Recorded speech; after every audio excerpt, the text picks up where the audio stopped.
Dans le Nouveau Testament, d'apprendre à louer le Seigneur et à adorer Dieu. Lui seul est digne d'adoration.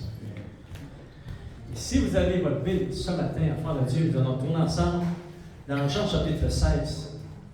On va lire du verset 12 jusqu'au verset 15. Juste pour faire un résumé de tout ce que nous avons vu dans cette nouvelle série d'enseignements, qui a pour titre « Dans les derniers jours, dit Dieu ». Nous avons vu que Dieu dit quelque chose. Nous sommes dans les jours de la fin. Et le Seigneur dit des choses. Les derniers jours ont commencé à partir de l'ouverture, de la construction de l'Église du Seigneur jusqu'à aujourd'hui. Et jusqu'au jour où Jésus viendra chercher son Église. Ça, il appelle ça les derniers jours dans l'Ancien, dans la parole de Dieu. Mais Dieu a dit des choses par rapport à ces jours dans lesquels nous sommes. La première chose qu'il a révélée dans la parole de Dieu, voici ce que Dieu dit. La première chose que nous l'avons vu, Dieu dit, je répandrai de mon esprit sur toute chair. La deuxième chose qu'il avait dit, c'est que le don du Saint-Esprit, c'est-à-dire la nouvelle naissance, et le Saint-Esprit vient dans le cœur des gens. C'était pour eux, mais pour nous aussi. Alléluia. Nous avons aussi vu la troisième chose que Dieu a dit, c'est que la venue du Saint-Esprit amènant la multiplication mondiale. C'est mondial. Tous ceux qui veulent accepter le Seigneur aujourd'hui peuvent être sauvés. Alléluia. Et c'est mondial, enfants de Dieu. Tous ceux qui vont entrer sous la bénédiction de Dieu vont recevoir les bénédictions qui sont écrites dans la parole de Dieu. La quatrième chose que Dieu dit. Nous allons tous ensemble, enfants de Dieu. Voici la quatrième révélation de ce que Dieu dit dans les derniers jours, dit Dieu. C'est que le Saint-Esprit vous dira tout ce qu'il aura entendu et il vous l'annoncera. Il vous dira tout ce qu'il aura entendu et il vous l'annoncera. Lisons s'il vous plaît ensemble dans Jean chapitre 16. Il est dit au verset 12 jusqu'au verset 15. J'ai encore beaucoup de choses à vous dire. Jésus qui dit ça à ses disciples et aux apôtres, tous ceux qui étaient avec lui. Mais il dit, mais vous ne pouvez pas les porter maintenant. Quand le Consolateur sera venu, qui est ce Consolateur? L'Esprit de vérité. Il vous conduira dans toute la vérité. Car il ne parlera pas de lui-même, mais il dira tout ce qu'il aura entendu. Il vous annoncera les choses à venir. Il me glorifiera parce qu'il prendra ce qui est à moi. Il vous l'annoncera. Et on va dire merci Seigneur. Le Saint-Esprit nous a tout annoncé. Qu'est-ce que Jésus a dit? Et tout ce qu'il a entendu de la bouche de notre Sauveur, et tout ce qu'il a entendu qui devait être déclaré à la population mondiale, enfant de Dieu, de la bouche de notre Dieu, notre Père, il nous l'a annoncé. Alléluia. Et il dit, tout ce que le Père a est à moi. C'est pourquoi j'ai dit qu'il, c'est-à-dire le Saint-Esprit prendra de ce qui est à moi et qu'il vous l'annoncera. Seigneur, nous voulons te remercier que le Saint-Esprit a été envoyé et qu'il nous a enseigné, qu'il nous a toutes donné les paroles que nous devions entendre. Il nous l'a annoncé. Même les choses à venir. On te donne toute l'honneur, la gloire et la puissance. Alléluia. Amen. À lui soit la gloire. Cette parole que vous avez, cette Bible que vous avez entre les mains, c'est le livre le plus important qui a existé sur la terre depuis son apparition dans l'Ancien Testament. Et lorsqu'il a été enfant de Dieu, écrite par la main des hommes, imprimés aussi jusqu'à nous aujourd'hui. Il est dit dans 2 Timothée chapitre 3, verset 16, toute écriture est inspirée de Dieu et utile pour enseigner, pour convaincre, pour corriger et pour instruire dans la justice, afin que l'homme ou la femme de Dieu soit accompli et propre à toute bonne œuvre. Je t'en conjure devant Dieu. C'est Paul qui dit ça à Timothée. Et devant Jésus-Christ qui doit juger les vivants et les morts, et au nom de son apparition de son royaume, prêche la parole. Alléluia. C'est-à-dire que le prédicateur est appelé à prêcher la parole de Dieu.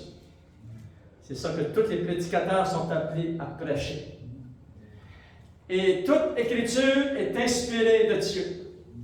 Jésus l'avait promis, je vais vous envoyer l'Esprit Saint, l'Esprit de vérité. Il vous conduira, il vous annoncera, il dira tout ce qu'il a entendu, il vous annoncera. Alléluia!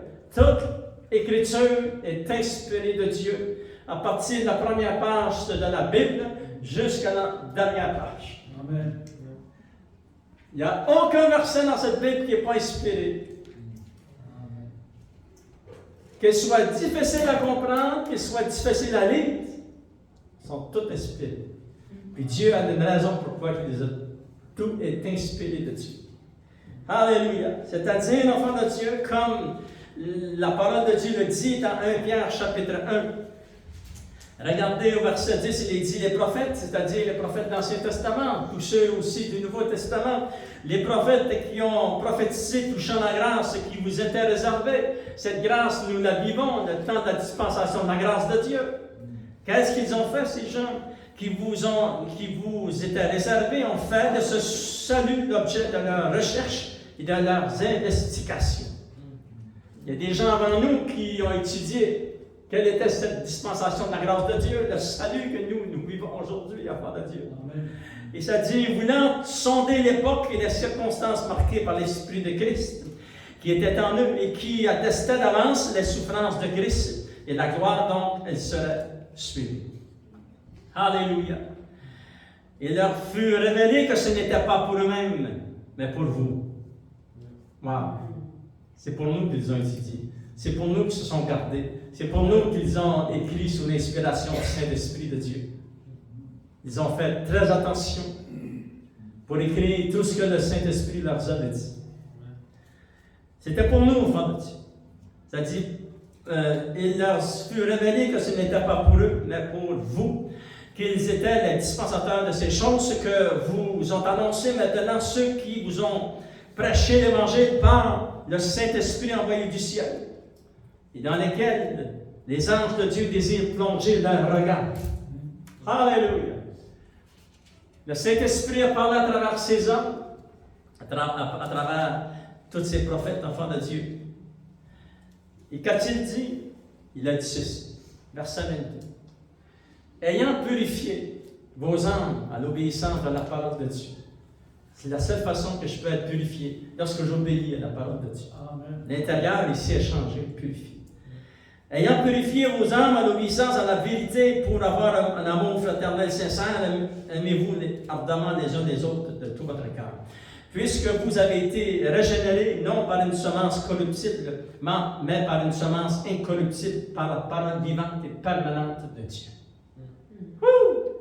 Qu'est-ce que le Saint-Esprit a dit à travers les prophètes? Il a parlé de la parole permanente et vivante de Dieu.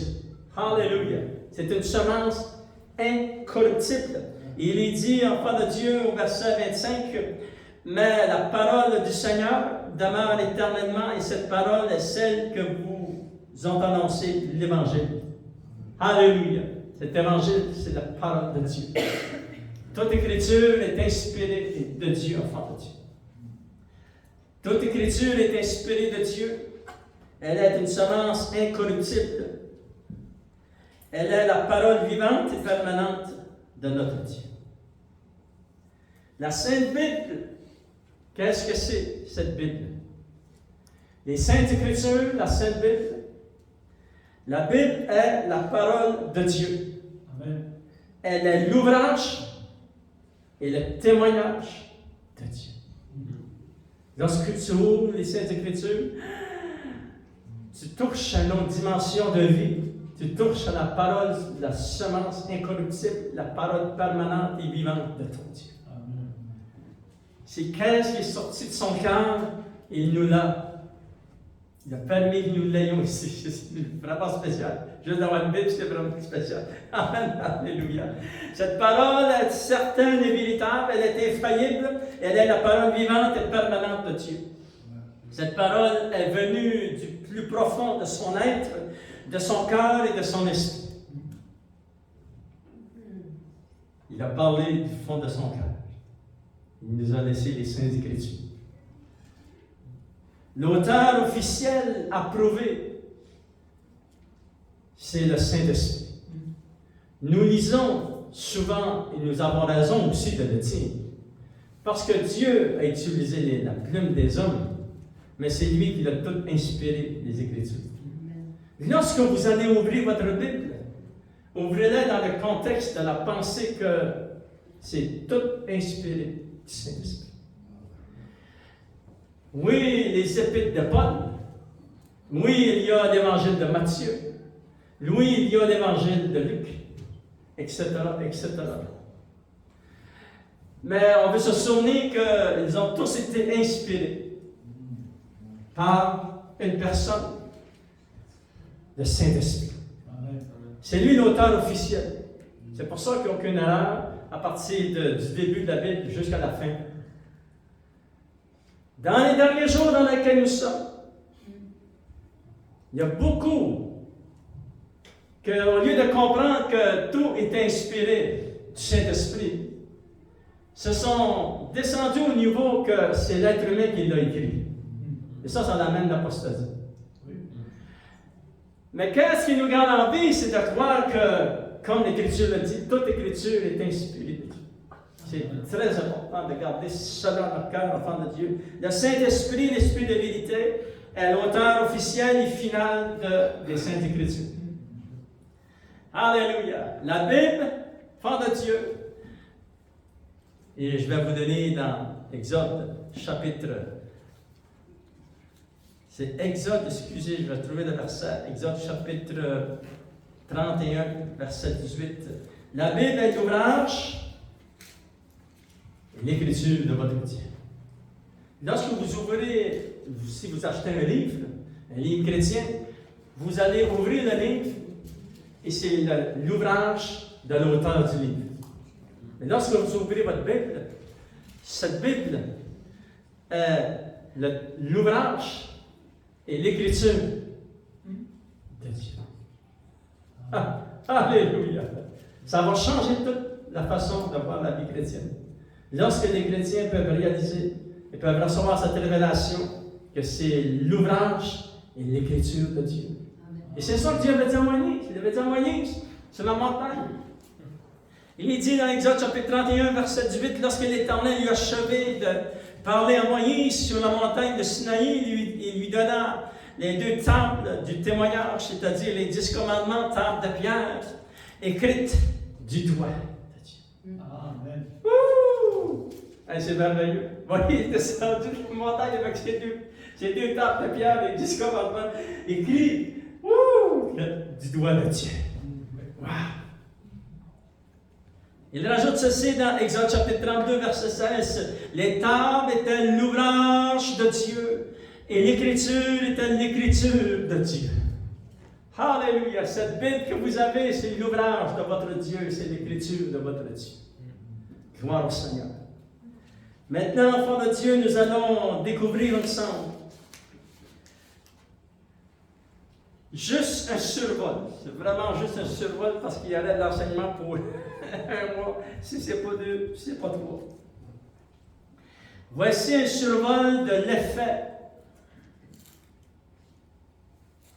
Qu'est-ce que ça a fait à la planète, en toutes les nations du monde, lorsque la Bible, lorsque les paroles de Dieu sont arrivées sur la terre. Amen. Voici un survol de l'effet de la parole de Dieu sur la terre et comment elle est parvenue jusqu'à nous. Alléluia. Maintenant, lorsque nous lisons l'Ancien Testament, ça a commencé dans l'Ancien Testament. Ça va commencer, enfant de Dieu, lorsque Moïse va écrire les 5 premiers livres de la parole de Dieu, de la Bible, de la Sainte Bible. Et nous savons que Dieu va lui permettre d'écrire tous les versets, parce que lui, Moïse, il n'était pas en vie lorsque ça s'est tout déroulé, l'histoire. C'est Dieu, c'est le Saint-Esprit qui va lui révéler ça. Amen. Et cette Bible est envoyée dans un temps tout particulier, après le déluge de Noé. Est venu Abraham, qui vraiment a été touché de Dieu. Et cet homme-là s'est consacré à Dieu. Mais les Écritures sont venues à travers Moïse. Longtemps après Abraham. Parce qu'il y a eu Abraham, Isaac, Jacob. Il y a eu les 12 fils de Jacob. Ils sont tous trouvés en Égypte. Ils ont été 400 quelques années en Égypte. Fait qu'il y a beaucoup d'années c'est déroulé devant Dieu. Et Dieu regarde tout ce qu'il y a dans ce monde. En ce temps-là, beaucoup de monde était partout sur la terre. Et Dieu va parler à Moïse. Il va dire à Moïse, sors mon peuple du pays d'Égypte. Il est sorti du pays d'Égypte sur la main puissante de Dieu. Et lorsqu'il va monter à la montagne du Sinaï, nous savons qu'il va aller à cette montagne. Il va monter une première fois pour 40 jours et 40 nuits. Il va monter une deuxième fois, une autre fois pour 40 jours et 40 nuits. Et pendant ce temps-là, il va recevoir les révélations. Et puis probablement aussi après qu'il a reçu des révélations, parce qu'il y a 5 livres qui ont été écrits, c'est beaucoup. Et la parole de Dieu était envoyée. Et l'enfant de Dieu, il va y avoir un effet. Dans le monde entier, pas seulement pour le peuple d'Israël, mais pour le monde entier. Et là, pourquoi que ça a eu fait? Parce que la Bible a eu fait dans le monde entier. On va le voir, l'enfant de Dieu, parce que ça s'est manifesté à trois moments différents de l'histoire. Et ici, lorsque Dieu vient sur la montagne du Sinaï, la parole de Dieu va être révélée à Moïse. Et regardons dans Nombre chapitre 13, verset 28 jusqu'au verset 33. Et j'aimerais vous placer dans le contexte de pourquoi cette Bible-là a été envoyée. Tous les livres de l'Ancien Testament, pourquoi cette parole-là est envoyée sur la planète. Ça vous intéresse? Oui. Ah oui. J'aimerais vous dire, enfant de Dieu, qu'à cause de la Bible, c'est à cause de cette Bible qu'il y a de la vie sur la terre. C'est à cause de cette Bible qu'il y a de la prospérité. C'est à cause de cette Bible qu'on est béni. Ce n'est pas à cause d'aucune loi, de qu'importe des êtres humains et les gouvernements. Tout a commencé par ce livre. Et ce livre, c'est celui-là qui l'a fait. Puis je vous dis ça ce matin, puis je ne le dis pas dans la jarre. Parce que je sais ce qui est écrit dans la parole de Dieu. Et dans Nombre chapitre 13, lorsque Moïse est rendu au bas de la montagne du Sinaï, il va envoyer 12 espions pour espionner ce qui se passe dans le pays de Canaan, la terre promise. Et dans ce pays, il y a 12 espions qui sont envoyés pendant 40 jours, et pendant 40 jours, ils vont venir. Il y en a 2 qui, Josué et Caleb, ils vont dire à Moïse, on monte, puis Dieu va nous donner la victoire sur ces nations-là. Parce que le péché était accru dans un niveau épouvantable.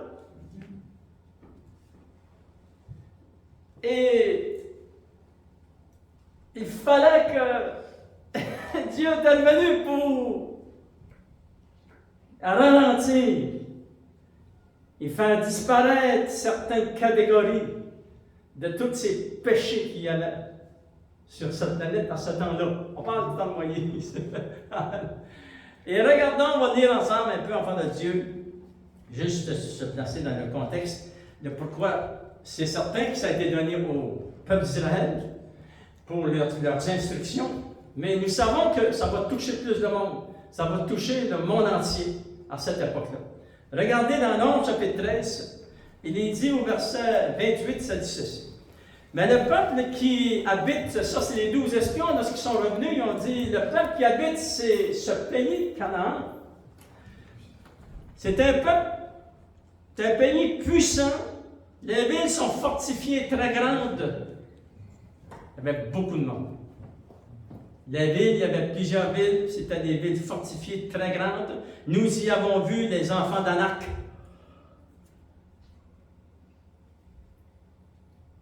Et là, on arrête de respirer parce que lorsqu'on lit les enfants d'Anak, qu'est-ce qu'ils ont fait, les enfants d'Anak?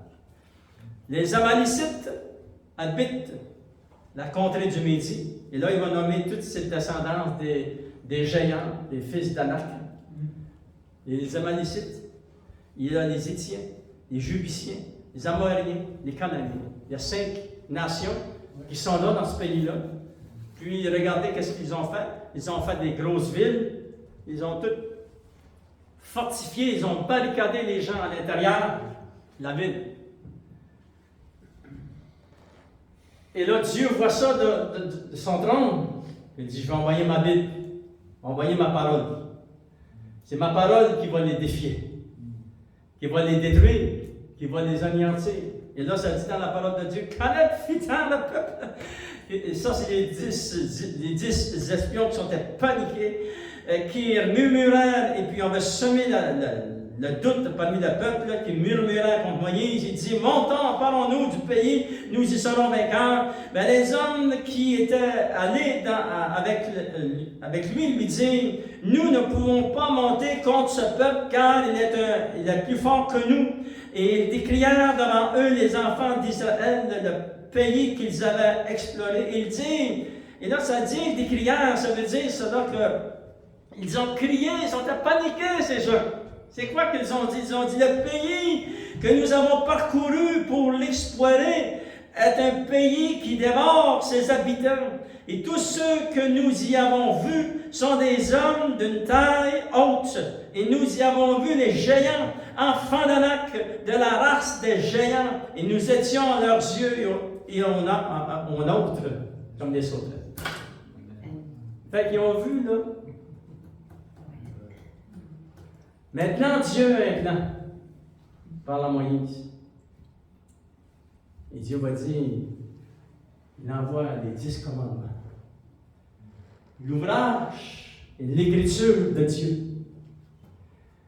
Et toutes ces nations qu'il y avait là, enfants de Dieu, qui étaient en train de... Vous avez vu, c'est quoi qu'ils faisaient? Le loisir n'était pas trop beau. Mais c'était là, ça. Les enfants d'Israël, ça faisait 400 ans qu'ils sont en Égypte. Et dans le pays là-bas, c'est en train de prendre contrôle de ces pays-là. Et puis c'était épouvantable. Et là, Dieu dit, la seule façon que je vais détruire tous ces fils d'Anak et ces géants, je vais envoyer ma parole. Et là, il a envoyé sa parole, ça dit qu'il a écrit les 10 commandements. Et regardez dans Deutéronome. Alléluia. Deutéronome chapitre 4, verset 1, il dit ceci. Et là, il va dire au peuple d'Israël, parce que Moïse a reçu les 10 commandements, les lois, les ordonnances, ce sont des lois, des ordonnances de bon sens. Ce n'est pas des choses qui détruisent les nations, ce n'est pas des choses qui détruisent le monde, les familles, les enfants, etc. Ce sont des choses qui bâtissent une société, qui donnent la vie et l'abondance. Alléluia! Et là, il va dire dans Deutéronome chapitre 4, verset 1, maintenant Israël écoute les lois et les ordonnances que je vous enseigne. Mettez-les en pratique afin que vous viviez. Et ça dit, et que vous entriez en possession du pays que vous donne l'Éternel, le Dieu de vos pères. Vous n'ajouterez rien en ce que je vous prescris, et vous n'en retrancherez rien. Mais vous observerez les commandements de l'Éternel, votre Dieu, tels que je vous les ai prescrits. Fait, tous les 5 premiers livres de la Bible, voyez-vous, il y a des données à Moïse, et là, le peuple va le lire, parce que là, c'est très important, ils veulent vivre. Vous allez vivre avec la parole de Dieu. Et ça dit, vos yeux ont vu ce que l'Éternel a fait à l'occasion de Baal. L'Éternel, ton Dieu, a détruit du milieu de toi tous ceux qui étaient allés après Baal. Ça, c'est les faux dieux que les géants avaient amenés avec eux. Et ça dit, vous qui vous êtes attachés à l'Éternel, votre Dieu, vous êtes aujourd'hui tous vivants. On dit merci Seigneur. Et c'est la même chose pour nous. La Bible que nous avons dans tous les pays du monde et dans toutes les maisons, ici dans notre pays et dans les pays du monde entier, cette Bible est très importante. Amen. Cette parole-là que vous avez est super importante. Et surtout les chrétiens qui lisent la Bible, très importante. Amen. Ça dit, voici, je vous ai enseigné des lois, des ordonnances comme l'Éternel mon Dieu me l'a commandés afin que vous les mettiez en pratique dans le pays que vous allez en prendre possession. Vous les observerez, vous les mettrez en pratique, car ce sera là votre sagesse et votre intelligence aux yeux des peuples, qui entendront parler de vous, de toutes ces lois, et qui diront, cette grande nation est un peuple absolument sage et intelligent. Quelle est en effet la grande nation qui a des dieux aussi proches que l'Éternel notre Dieu l'est de nous tous, les fois que nous l'évoquons? Quelle est la grande nation qui a des lois et des ordonnances justes comme toute cette loi que je vous présente aujourd'hui? Seulement, prends garde à toi, et veille attentivement sur ton âme tous les jours de ta vie, de peur que tu n'oublies les choses que tes yeux ont vues et qu'elles ne sortent de ton cœur, enseignant à tes enfants et aux enfants de tes enfants. Amen. Maintenant, la parole de Dieu, vous savez qu'elle a été envoyée à Moïse, et Moïse l'a expliqué au peuple. Et Dieu savait ceci. Il savait que toutes ces nations, ces gens qui étaient pris à travers les villes fortifiées, qui étaient contrôlés par les rois des géants, c'était aussi pour eux. C'est ça qui est venu amener la vie sur cette planète, en commençant par Moïse. Et les gens ont dit, les nations alentour du peuple d'Israël, ils ont dit ceci, ils ont dit, vous les observerez, vous les mettrez en pratique, car ce sont là votre sagesse et votre intelligence aux yeux des peuples, qui entendront parler de toutes ces lois, qui diront, qu'est-ce qu'ils ont dit, les gens de tous les peuples, les autres nations? Ils ont dit, c'est un peuple absolument intelligent. Ils ont trouvé le secret comment vivre et garder la vie. Alléluia! Qu'est-ce que la parole de Dieu, comment est-elle rentrée? Elle est entrée dans cette dimension de vie qu'il y avait à ce temps-là. Et quel a été l'effet? L'effet a été tellement puissant sur le peuple d'Israël, mais aussi sur les autres nations. Puis on dit, on doit copier les lois de bon sens. Parce qu'un pays va se détruire, c'est pour ça qu'il y a des nations qui sont disparues. Nous avons lu l'histoire qu'il y a des nations qui sont disparues. Avant nous, il y avait d'autres nations, ils sont encore là, mais ils sont disparus. C'est à cause des lois qui dirigent ces pays. Mais avec des lois de bon sens, un pays continue.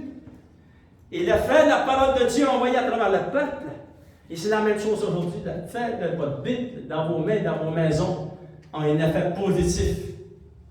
Un effet qui éloigne le mal. Un effet qui amène la bénédiction. Alléluia. Et un effet qui éloigne la malédiction. Mais c'est la bénédiction qui doit régner dans un pays. Gloire au Seigneur. Ça, c'est la première étape. Comment est-ce que la parole de Dieu est venue? Deuxième étape, comment est-elle venue? La deuxième étape de l'effet de la parole de Dieu sur la terre a commencé, elle est parvenue jusqu'à nous, lorsque Jésus, la parole de Dieu, a été faite chair. Vous savez à quel endroit, à quel temps, quel moment que Jésus est venu? C'était au 4e empire de la statue de Daniel, le prophète dans l'Ancien Testament, l'Empire romain. Où c'était épouvantable tout ce qui s'est passé, si vous lisez l'histoire, tout ce qui s'est passé au temps que Jésus va venir, jusqu'à crucifier des êtres humains, de cette mort atroce épouvantable. Et en plus, ils étaient tellement aveugles qu'ils ont crucifié le Fils de Dieu. Mais il n'y a rien de hasard pourquoi Jésus est venu à ce moment-là, enfant de Dieu. Jésus, la parole faite chair. Alléluia. Il est venu. La deuxième étape de l'effet de la parole de Dieu. Et vous savez tout ce qu'il enseignait. Maintenant, enfants de Dieu, on n'a pas le temps de tout le lire, mais je vais vous donner les références. Je vais vous encourager de lire dans Matthieu chapitre 5, Matthieu chapitre 6, Matthieu chapitre 7. Alléluia. Gloire au Seigneur. Maintenant, on se place dans le contexte. Jésus est venu au milieu d'un empire qui cruel, inimaginable tout ce qui s'est passé, que je ne peux même pas répéter. Et Jésus vient, il monte sur la montagne, les gens viennent à nuit. Et regardez dans Matthieu chapitre 5, verset 1, voyant la foule, Jésus monta sur la montagne, et après qu'il se fut assis, ses disciples s'approchèrent de lui, puis ayant ouvert la bouche, il les enseigna et dit. Qu'est-ce qu'il dit? Maintenant, tout ce qu'il va dire ici, Matthieu chapitre 5, Matthieu chapitre 6, Matthieu chapitre 7, va influencer l'époque de son temps, sans que les dirigeants le veulent. Parce que la parole de Dieu est plus haute que tous les dirigeants. Et cette parole va influencer les lois des nations jusqu'à aujourd'hui. Et puis, et prions qu'il reste avec ses lois. Prions qu'il ne détruise pas toutes les lois. Parce que c'est ça qu'ils sont en train de faire. Mais Dieu a son influence parce que c'est le Saint-Esprit qui arrête le mal. Avec l'Église, mais après, dans le mode de l'Église, ça va changer. Mais avant, le Seigneur retient. Retient l'esprit de l'Antichrist, puis retient le mal d'avancer. Maintenant, Jésus va leur enseigner, mais lorsqu'il va enseigner, ce n'est pas juste aux gens d'alentour qui sont assis près de lui, ça a une influence puissante en ce temps-là, dans son vivant et après, jusqu'au retour. Parce que c'est puissant la parole de Dieu, c'est un effet puissant sur toutes les nations. Amen. Il va dire ceci. Heureux les pauvres en esprit, car le royaume des cieux est à eux. Et là, si vous lisez seulement les premiers 12 versets, ça dit aussi, heureux les affligés, car ils seront consolés. Heureux les débonneurs, car ils hériteront la terre. Heureux ceux qui ont faim de la justice, et soif de la justice, car ils seront rassasiés, etc., etc. C'est juste le contraire de ce qu'ils vivent dans l'Empire romain. Et là, cette parole-là est sortie de la bouche de votre maître et votre Dieu. Et la parole de Dieu a été faite chair. Et cette parole, l'enfant de Dieu, va influencer. Ça va prendre beaucoup d'années pour influencer la sagesse et l'intelligence de toutes les nations et de les amener au bon sens. Mais elle a eu son effet.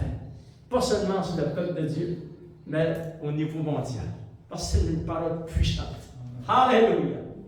Gloire au Seigneur. Et regardez dans Matthieu chapitre 7, et je vais vous encourager à lire le chapitre 5, 6 et 7, c'est très important.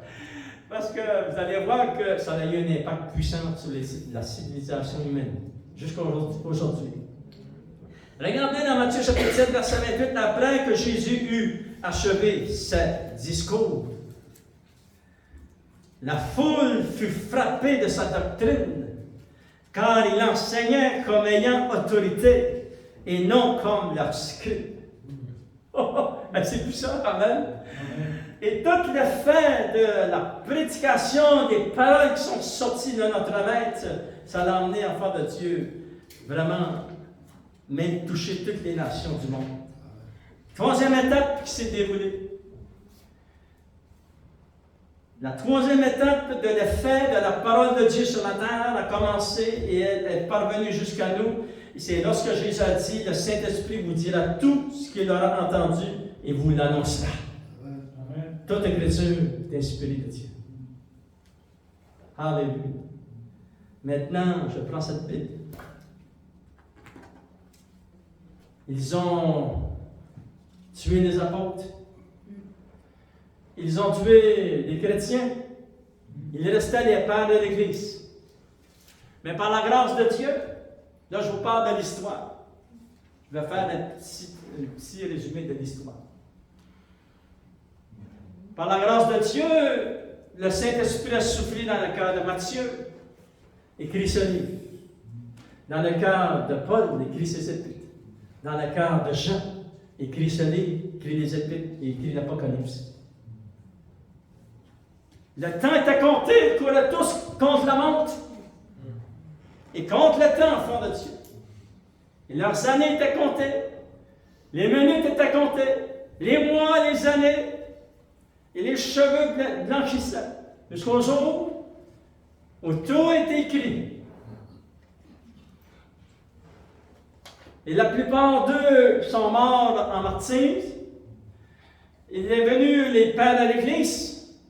Et après les pères de l'Église, les persécutions ont continué jusqu'en l'an 300 quelque chose, où le christianisme avait presque tout disparu sur cette planète. Mais par la grâce de Dieu, Dieu soufflait à travers les dirigeants à cette époque de rajouter le Nouveau Testament à l'Ancien Testament, qui appelle ça le canon de Dieu. La Bible, c'est l'ouvrage à l'écriture de votre Dieu. Mais ils se sont dit en eux-mêmes, nous allons prendre cette Bible et nous allons, et là est sorti les monastères, est sorti toutes les religions du monde, etc. Ils ont pris cette Bible, ils l'ont attachée après des comptoirs de bibliothèques avec des chaînes. Ça, vous pouvez lire ça dans l'histoire. Un jour, pendant les années, il y a eu 1000 ans d'heures. 1000 ans d'heures. 1000 ans. L'heure des ténèbres.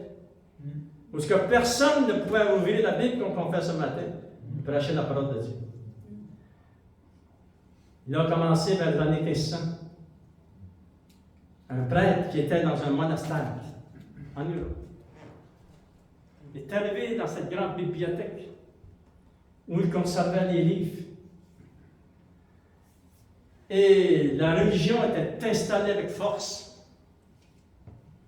Il a vu ce grand livre, parce que ce n'était pas des petites bibles comme ceci, c'était vraiment des grands livres, sur le comptoir. Et il a vu que c'était la Sainte Bible. Et lorsqu'il a été pour prendre la Sainte Bible et l'amener dans sa chambre pour pouvoir lire dedans, elle était enchaînée avec une chaîne au comptoir. Et les autres s'en venaient, il a ouvert la Bible, il a tombé dans ce verset, il va commencer la réforme de l'Église qui s'appelle ceci.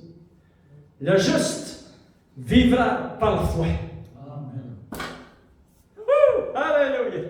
Et par la grâce de Dieu, il a survécu parce que Martin Luther a été protégé surnaturellement de Dieu par ces années 1500. Il y a eu des grands mouvements de Dieu, enfants de Dieu.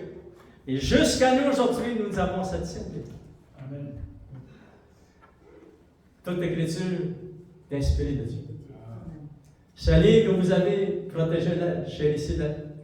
Puis lorsque le son de la trompette va sonner, on va monter à la rencontre du Seigneur. Et quelqu'un d'autre va l'utiliser. Cette Bible est surnaturelle. Elle est la parole de Dieu. Et toute écriture est inspirée de votre Dieu. Et toute cette Bible, enfant de Dieu, c'est très important pour vous et pour nous. Alléluia. En terminant, j'aimerais qu'on puisse lire dans 2 Pierre, chapitre 1, verset 5, c'est dit ceci. C'est bon la parole de Dieu, amen? Amen. 2 Pierre, chapitre 1, verset 16. Et l'apôtre Pierre va écrire ceci.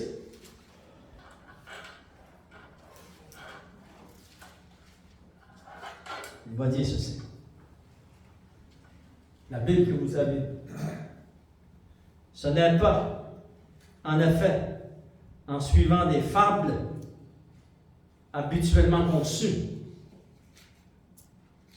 Parce qu'il y a beaucoup de livres, c'est des fables, des contes de fées, et des romans, des fables habituellement conçues, même en ce temps-là.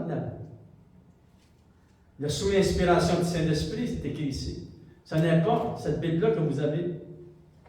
Ce n'est pas, enfant de Dieu, en effet, en suivant des fables habituellement conçues que nous vous avons fait connaître la puissance et l'avènement de notre Seigneur Jésus-Christ, mais c'est comme ayant vu sa majesté de nos propres yeux. Et lorsqu'il dit cela, enfant de Dieu, il parle du Fils de Dieu, de Jésus, qui a marché. Il a fait son ministère pour 3 ans et demi, qui était sur la montagne de transfiguration. Il dit, nous l'avons vu de nos propres yeux. Nous avons touché à ce qui concerne la vie et la parole de la vie éternelle. Alléluia! Il dit, car il a reçu de Dieu le Père honneur et gloire, quand la gloire magnifique lui fit entendre une voix qui disait, celui-ci, parlant de Jésus, est mon Fils bien-aimé, en qui j'ai mis toute mon affection. Et nous avons entendu cette voix venant du ciel. Lorsque nous étions avec lui sur la Sainte Montagne, qui est écrit dans Matthieu chapitre 17 et dans différents évangiles d'enfants de Dieu, c'est la montagne de transfiguration. Et nous tenons pour d'autant plus certain que la parole prophétique que vous avez dans vos mains. Vous savez qu'est-ce que c'est la parole prophétique? C'est toute la Bible. Amen. Beaucoup de chrétiens aujourd'hui attendent une parole prophétique. J'aimerais vous dire, je vais vous encourager, lisez votre Bible. Amen. C'est ça la parole prophétique. Et Dieu va vous parler, c'est certain, il va vous révéler les Saintes Écritures. Et nous tenons pour d'autant plus certain la parole prophétique à laquelle vous faites bien de prêter attention comme à une lampe qui brille dans un lieu obscur, jusqu'à ce que le jour vienne apparaître et que l'étoile du matin se lève dans vos cœurs. Sachant tout d'abord vous-même qu'aucune prophétie de l'Écriture ne peut être un objet d'interprétation particulière.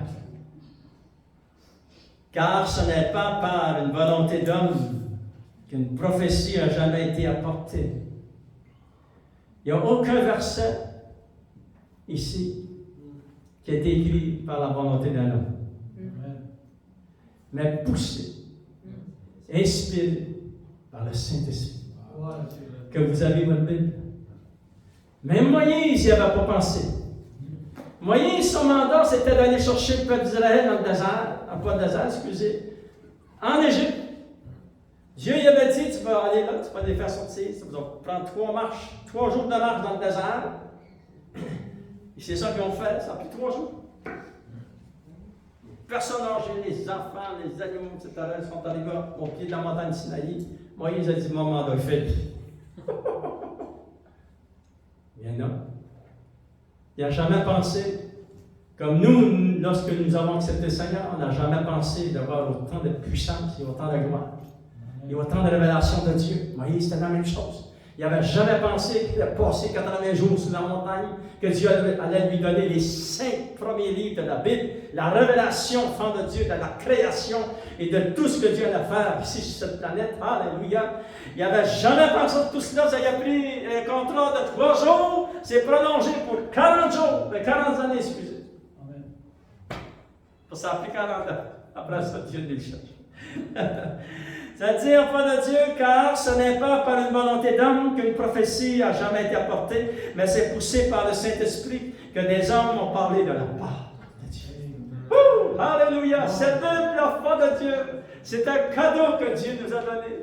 Chérissez-la, protégez-la, gardez-la dans le fond de votre cœur. Alléluia! Alléluia, parce qu'elle est très importante. Vous en avez besoin, nous en avons besoin, et elle est précieuse à nos yeux. Lèvons-nous tous ensemble, enfants de Dieu. On va inviter nos musiciens, on va chanter un chant de victoire. On va remercier le Seigneur que cette Bible est inspirée du Saint-Esprit. C'est un miracle extraordinaire que nous avons une Bible aujourd'hui, pendant qu'on se parle en ce temps-là, enfants de Dieu, en ce jour. C'est un miracle extraordinaire. Et je suis certain qu'on peut terminer avec une prière de remerciement.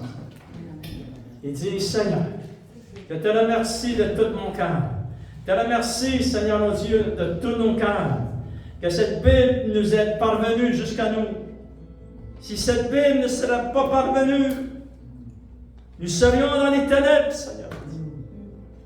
Livrés dans les mains des hommes. Mais cette Bible nous est parvenue, Seigneur mon Dieu. Le royaume de Dieu nous est parvenu. Le Saint-Esprit est ici. Alléluia.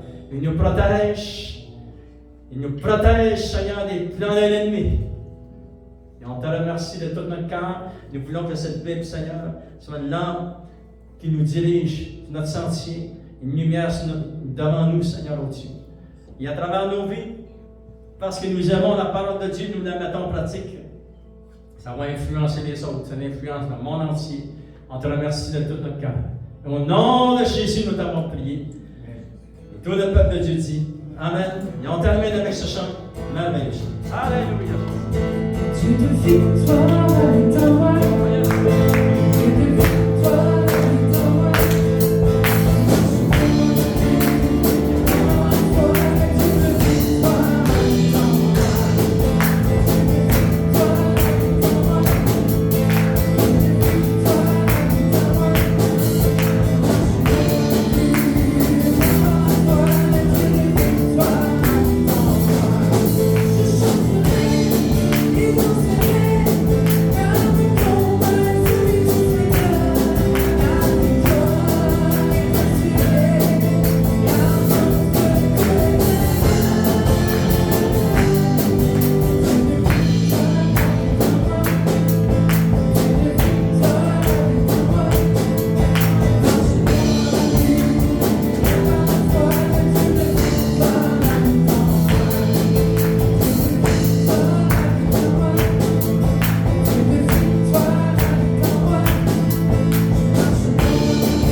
Amen.